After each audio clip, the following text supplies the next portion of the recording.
Could I ask everyone to take their seats, please, so we can get started on our next presentation and stay close to our schedule. We're doing pretty well, and I just want to make sure that we do that.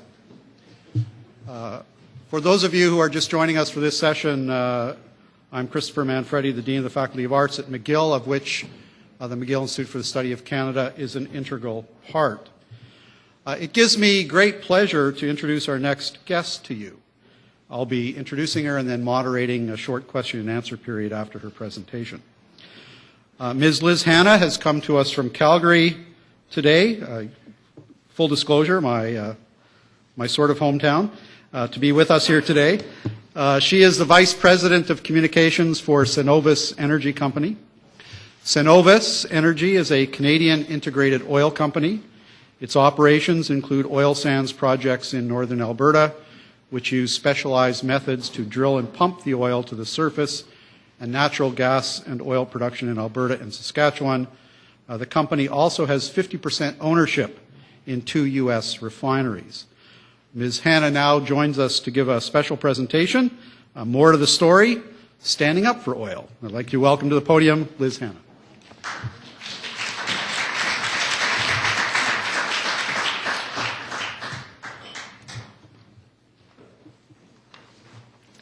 Thanks, Chris. Good afternoon, everyone. My talk is based on the qualitative research that we've done across the country to find out what Canadians feel, think, and are concerned about oil, and to make sure that we understand what their opinions are about the oil sands and Canada's role as an energy provider. So what I'd like to do, first of all, is just make sure that it's very clear what my position is. I heart oil.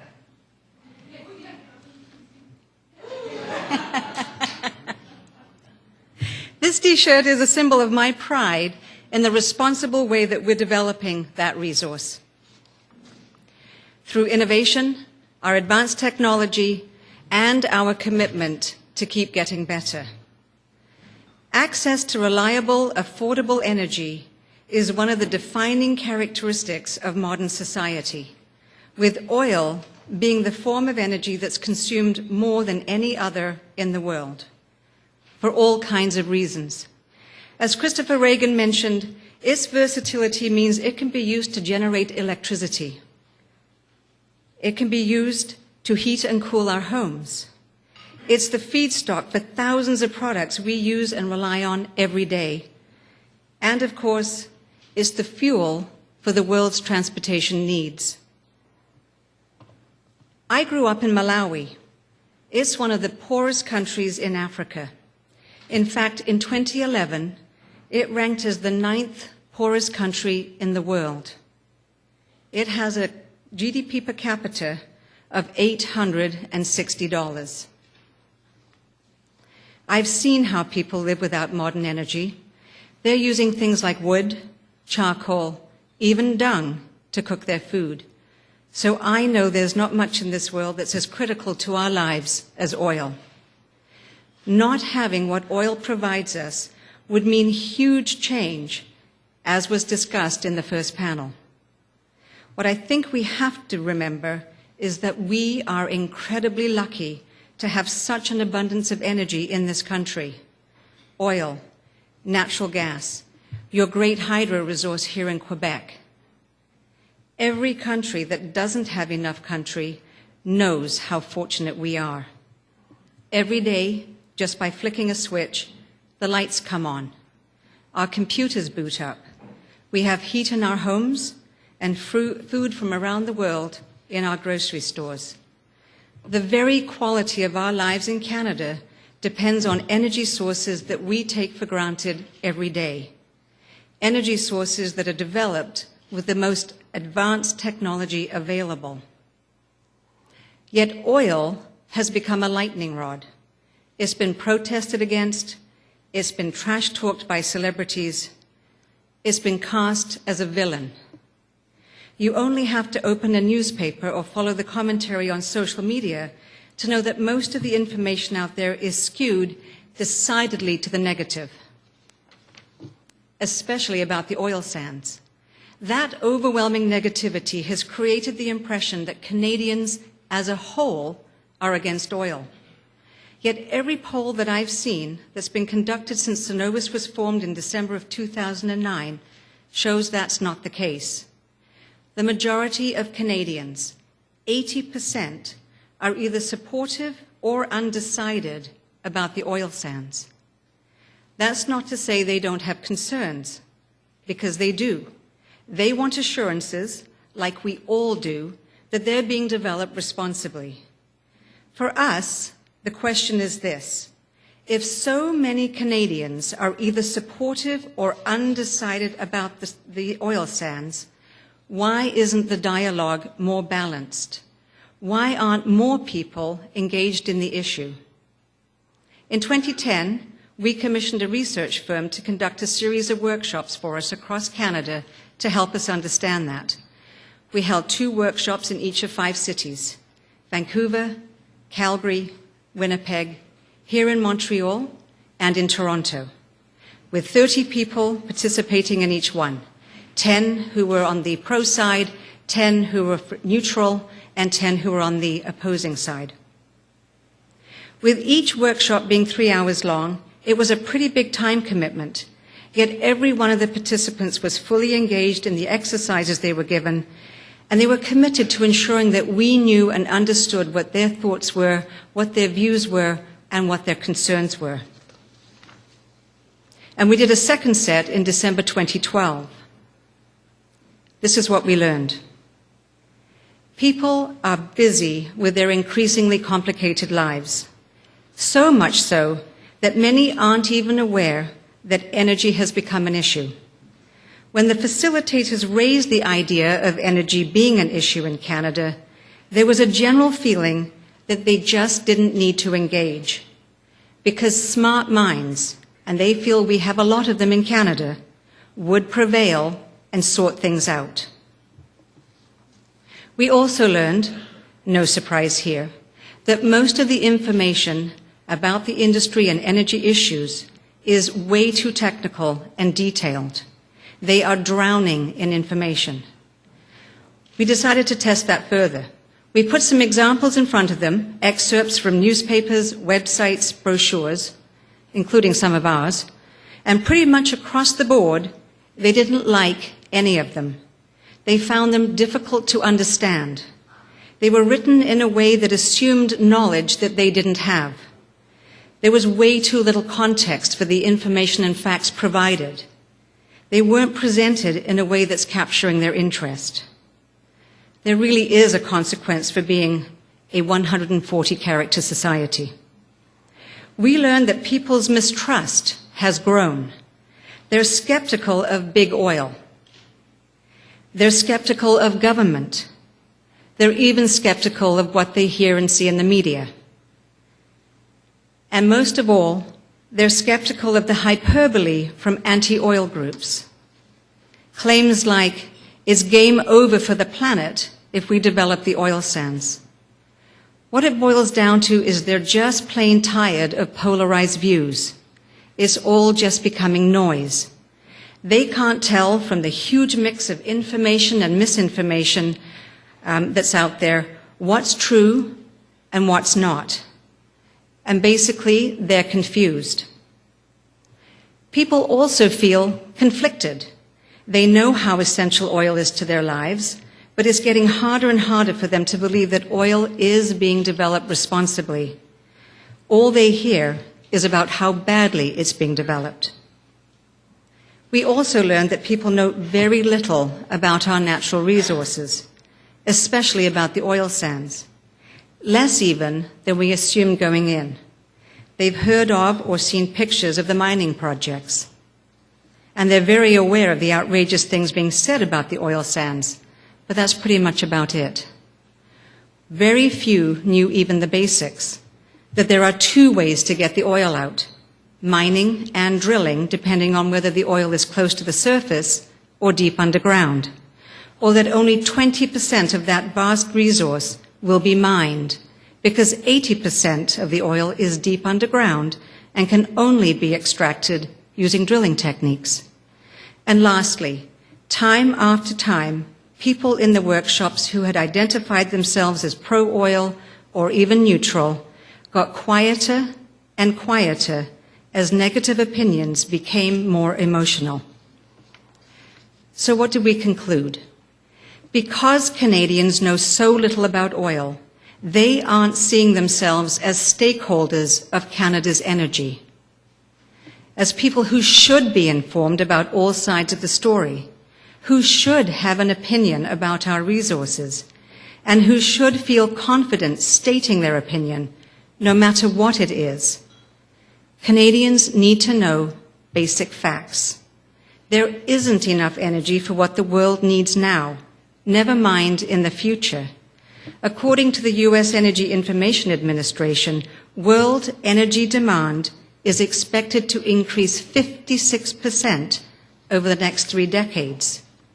We can only meet that demand if every form of energy is used: natural gas, coal, nuclear, renewables like wind, solar, and hydro, new forms of energy, I'm sure hemp is in there somewhere, and of course, oil. Because we are nowhere near being able to replace oil, we have no other energy source that comes close to matching oil's versatility and affordability. A few years ago, I took my family to see where I grew up. We traveled through East Africa in a bus named Elvis, and I was struck by how 30 years later, so much had changed, and yet so much was still the same. Unreliable electricity, charcoal being sold by the side of the road, people still carrying water from a communal pump. I think we'd all agree. Everybody, everywhere, deserves energy and a life beyond subsistence. So how can we, Canadians, in all good conscience, even suggest that the oil sands, the 3rd largest oil resource on the planet, not have a role? How many countries are there in the world that would think it's a good idea to leave such a vast energy resource in the ground instead of developing it? Our focus is on doing even better than we're doing today.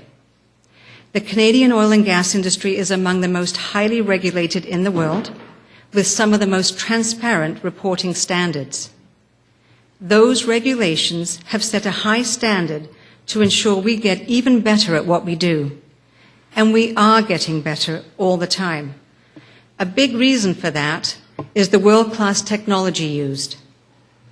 Our CEO, Brian Ferguson, often describes our company as a technology company because of the emphasis we have on innovation and technology development. Over the next decade, oil sands production in Canada is expected to double. At Cenovus, we have several projects underway. All are drilled using steam to liquefy the oil so it could be pumped to the surface. So with drilling being the future of the oil sands, we see ourselves as the next generation oil sands producers. From a single well pad, we can access a huge underground reservoir with relatively little surface disturbance. 80% of the oil sands will eventually be developed with those kinds of techniques. But think of this, just 3 decades ago, nobody thought that was even possible. Today we're doing it and getting better at it every day. For example, at Cenovus, we've made a number of enhancements to the main technology we use. Enhancements that lower the amount of steam needed to produce a barrel of oil. Enhancements that will enable us to recycle more of the salty water we use, which is the only water we use, to make the steam. Enhancements that enable us to use less natural gas. And we're pretty excited about our most recent technology development. We can now drill a test well in the middle of nowhere without building any access roads. That's because we use a helicopter to fly a specially outfitted rig into the area. So no roads and very little land disturbance. It's called SkyStrat, but that's a pretty difficult thing to remember. So if you plug in flying rig into YouTube, you can see a video showing what SkyStrat looks like and what it's doing out there. It's pretty cool. The people at Cenovus come from all parts of the country and the world. We're young, well, that's not me. We're old, we have kids, and we all want a good future for our grandchildren. The people I work with really care about what we do and how we do it, whether they're accountants, engineers, or environmental specialists. They know Cenovus has a responsibility to Canadians to develop the resource responsibly, and they take pride in their role to ensure that happens. So we don't like hearing accusations that Canadians are lax when it comes to the environment, implying that we as a nation have weak morals and soft laws because we're developing the oil sands. This may be my adopted country, but I'm personally affronted by those accusations. We have no reason to be ashamed of how we're developing our natural resources.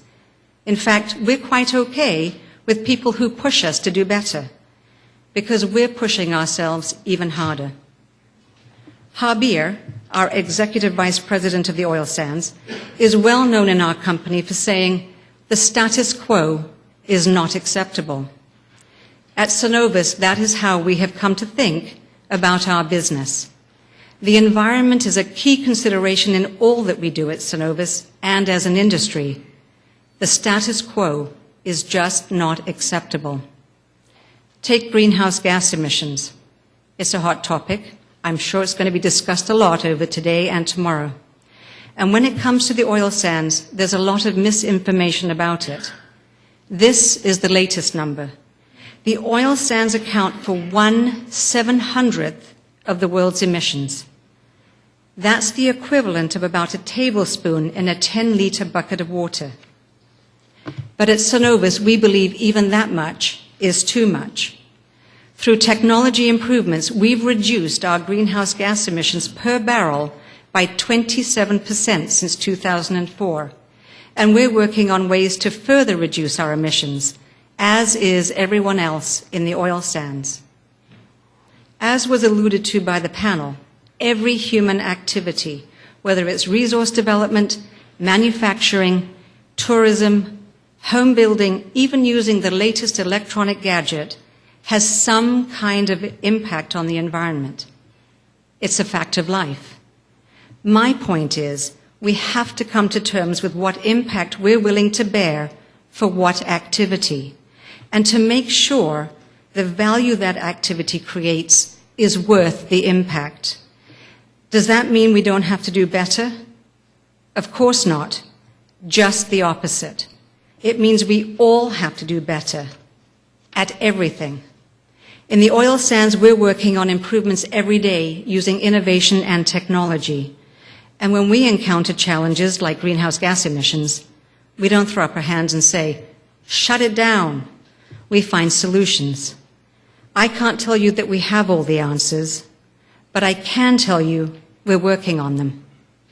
Cenovus has more than 100 technology development projects on the go at any one time, 3/4 of which will have or could have further environmental benefits. And the industry as a whole spends hundreds of millions of dollars every year on technology.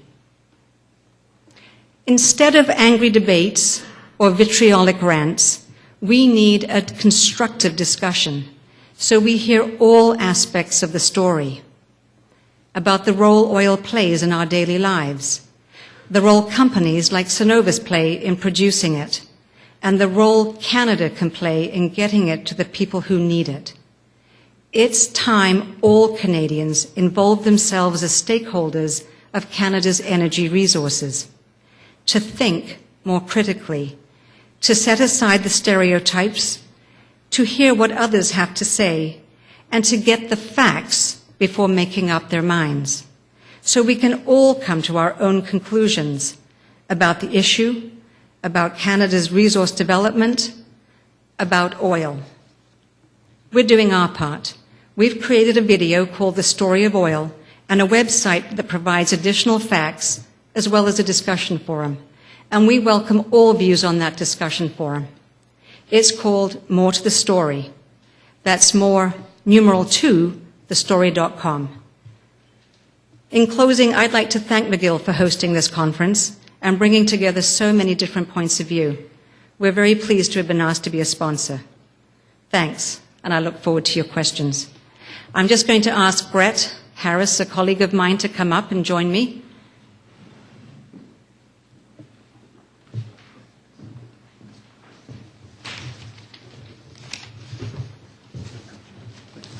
Thank you, Liz. I'll be moderating, and I have two rules when it comes to questions. One is your question must be in the form of a question, and secondly, it's one question per customer. So if I could see if there are any questions.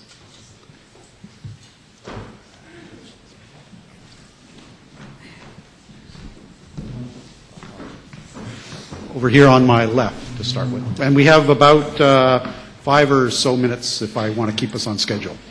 Hello, my name's Felix Van Gaia. Really picking up on the constructive debate. We seem to have a politicized debate. So how do we actually have a constructive debate, both for people who need to actually understand more about how we do need oil, but then also how we can actually try and diminish the externalities of it? Thank you. You know, it really is quite unfortunate that the debate has become so politicized. Can you hear me? Oh, sorry. I was just saying that it really is quite unfortunate that the debate has become quite so politicized. But first I want to say that I really don't believe it should be a debate. I feel that it should be a conversation and that everybody's voices should be heard. So in terms of, the landscape is what it is. I think what we have to do is encourage everybody to get informed, to learn about the facts, to really understand what the issues are, what the future of Canada is if we make certain decisions, and to make sure that people understand the consequences of every decision that's before us. So I know it doesn't really answer the question because it's a very difficult question.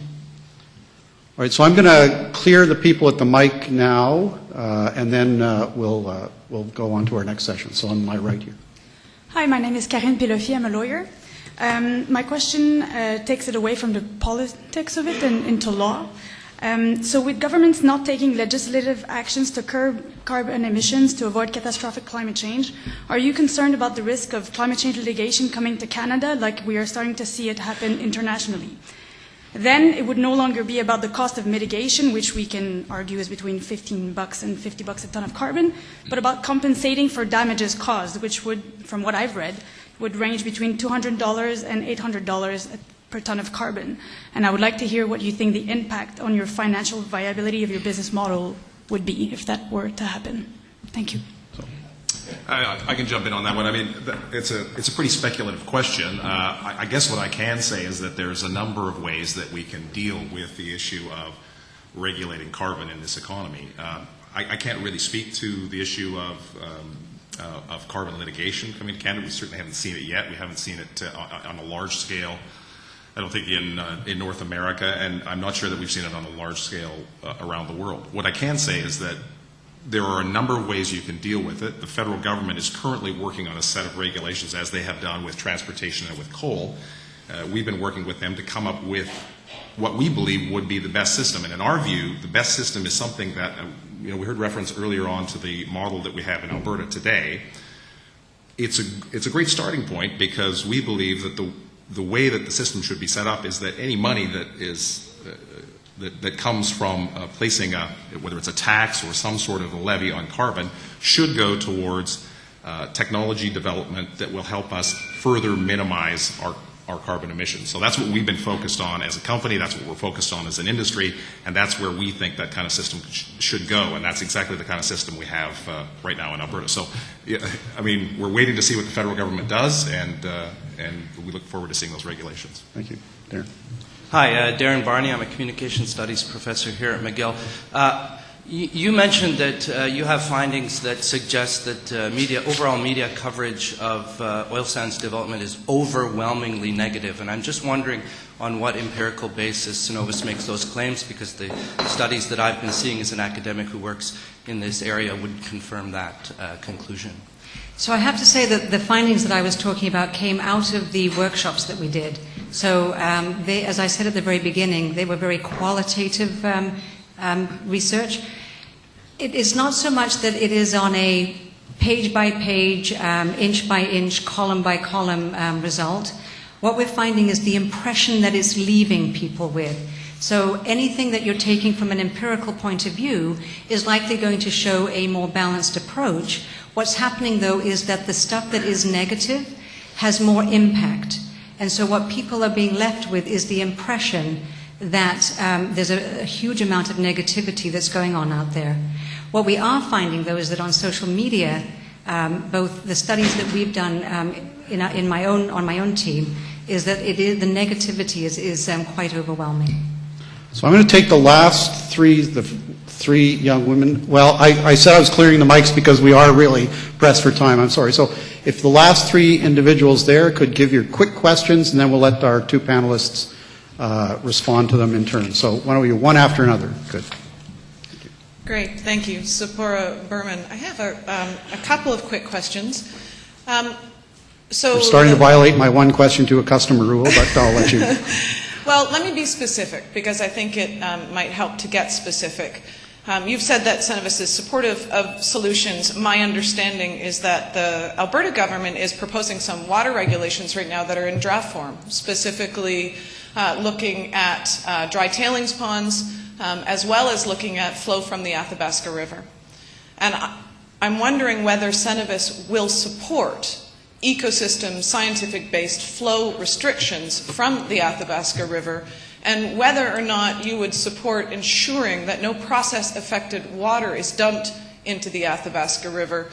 And on the climate regulations, whether you will support a 40/40 carbon tax in Alberta, and how you're minimizing of the climate impacts of oil sands. Okay, I think they've got the point. So we've got three questions. So if I could go to the next person. Hi, my name is Liana. I'm a MES candidate at York, so a master's candidate. I would just like to say that I agree with two of your points to some degree, that some of us in Canada are very lucky that we have oil and resources and a good economy, and that constructive discussion is necessary and that we need to be better informed. There's a lot of misinformation out there. I would like to maybe just add to that, though, that it's difficult to generalize about being lucky having oil in a country. An example may be Nigeria. Niger Delta, they're not as lucky with their oil. Another thing would be, I know you said that you did workshops. I'm curious about how many Indigenous peoples were involved in those, and why we're not really discussing the social issues surrounding treaty rights, especially in the tar sands, because it's on Treaty 8 territory. Thank you very much. If you can get there. I'll give our guests a chance to respond. Thank you. We've got a question about very specific questions about Alberta regulation and taxation, and a more general question. Well, let me address just the water regulations very quickly. We're really the wrong people to be asking about that. We don't operate anywhere near the Athabasca River watershed. In fact, we don't have tailings ponds, and I think that's a common misconception, is that every oil sands operation has tailings ponds and has large mining operations. Today, 55% of the production that comes from the oil sands comes from operations like ours, where we do drilling. The water that we use for making steam to inject into the ground comes from deep aquifers. It's salty. It's not fit for human consumption. So none of our water would have anything to do with the Athabasca River. So I don't think we can respond directly to that, but we certainly are in favor of strong oversight in terms of water regulations in Alberta, in terms of greenhouse gas regulations, and all environmental regulations. If I could just talk a little bit about the question about the Aboriginal people being involved in our surveys. So what we did is we handed it over to an independent research firm, and we hired a firm out of, I think it was Toronto, And what we wanted to do is just make sure that they were completely arm's length from anything that has ever gone on in terms of polling the country or looking at research data. Because what we wanted to do was really make sure that we were getting completely sort of non-biased information and their approach to how they were going to do this research. So we had nothing to do with who they asked to be involved. We asked them to do a random sampling in those different areas. So whether or not someone from the ethnicity was a factor, I have to say no, we did not deliberately go in. However, we do a whole lot of polling on a more empirical way on quantitative analysis, in that we do a study every 2 years in our operating areas as well as across the country. And in that study, what we do is make sure that we are sitting down and having an actual conversation, not just a sort of pick up the phone and randomly call people, with all our stakeholders. So that is people very specifically from our Aboriginal communities, very specifically the people who are in the regulatory side, people who are part of the municipalities where we work, so that we really get their views and understanding of what we're doing well, what we're not doing well, what we could do better.